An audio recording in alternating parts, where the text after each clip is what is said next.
Hello again. I want to go through the MATLAB script that I used to generate the figures in PowerPoint 3, and so we'll just take a quick look at those. So here's the uniform distribution figure. Uh, there it is, and here's the code that I used to generate it. So you'll notice that here I just used the rand without the n. Now, if I put the n in there, that's a random normal distribution, and I get a normal distribution. If I take the n out, then I get this uniform distribution. And you can also compute the min, the max, and the standard deviation, and you can see that the mean is a half, which you would probably expect. Let me get that guy back up here. So you can see that the mean is 1/2. The standard deviation is 0.28. Since it's not a normal standard deviation, this would be the second moment. And then you can also see that the max is almost 1 and the min is almost 0. So that's how you do the random distribution, or the uniform distribution. Here's the normal distribution. And so now you can see that if I take a look at the standard deviation, it is indeed 1, and the mean is practically 0. So I only did 10,000 points. If I did a few million points, then that would probably come out to exactly 1 and exactly 0, or at least close, very close.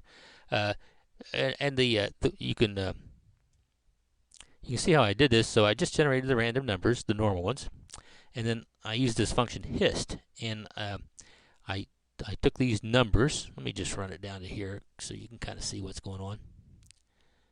Okay, so here's my list of random numbers, and you can see that those are real numbers. They are not integers.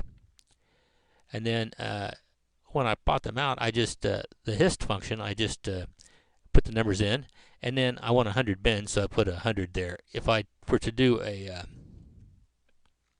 hist just on those random numbers, then I get the default number of bins, which is 10. Okay, so 10 you can't really see anything, so that's why I used 100 bins. Now here's another kind of distribution. This is a binomial distribution, and again it's like binary problems, 0-1 problems. And so for this particular problem, I said I'm going to do 100 trials, so it'll be like 100 coin flips, but the probability of success is only 0.2. So if I do 100 trials and the probability is 0.2, you see on the most likely answer I'll get is 20. But you'll also look and see here that there's no way to get 20.1 because there's no such thing as 20.1 binary trials. So these numbers are always integers, and so one thing for sure is if it's if the answers are all integers, it can't be a normal distribution unless it's been rounded somehow. And then these two parameters are just the size of the matrix. So you see this guy is 100,000 by 1, and so that's how I get 100,000 by 1. So here, what I've done is just another normal distribution, but you can see in this case, I ask for some arguments back. I ask for the count. So this is the actual values that go in these bins and the bin locations. And so here are the bin locations. So the bins start at -4 and they end up at something +4 or something like that. So if you just do this,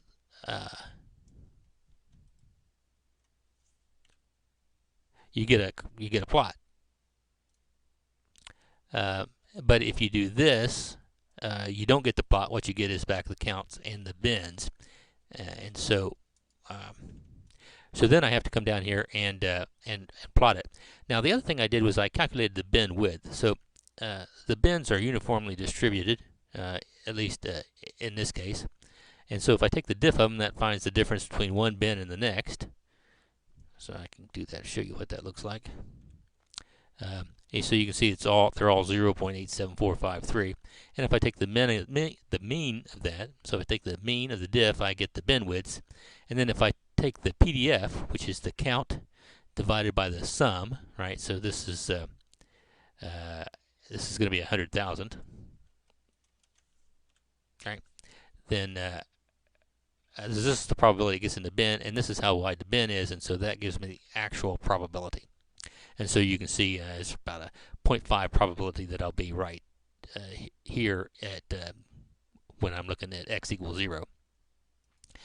Now the other thing that I can do, as we talked about in the slideshow, is I can integrate that from left to right. And so if I do that, let me just go ahead and run him down to here. Kind of start fresh. Okay. Yep. Okay. So there's so now I've taken this plot and I've started integrating it, and so you know, it's pretty small values. When I get over to here, it just starts right about there. And then when I get to 1, you can, or 0, you can see that I got 50% of the values, and so my plot is 1. And then as I go on up here, I get all the way to 1. So the probability that I get an answer is 1. The probability that I get less than 0 is 50%, and the probability that I get, say, less than minus 2 is 0.03 or something like that.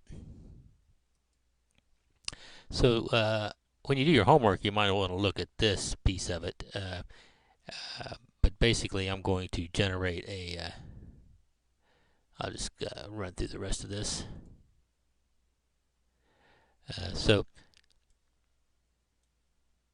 here's a plot with a sigma of 3 and a mean of 10. And as we talked about in the slides, you know, this value 7 is a z-score of 1. So your minus 1 sigma, that'd be a z of minus 1. Your 1 sigma from the mean. Here your 2 sigmas from the mean, so it'd be minus 2 and minus 3.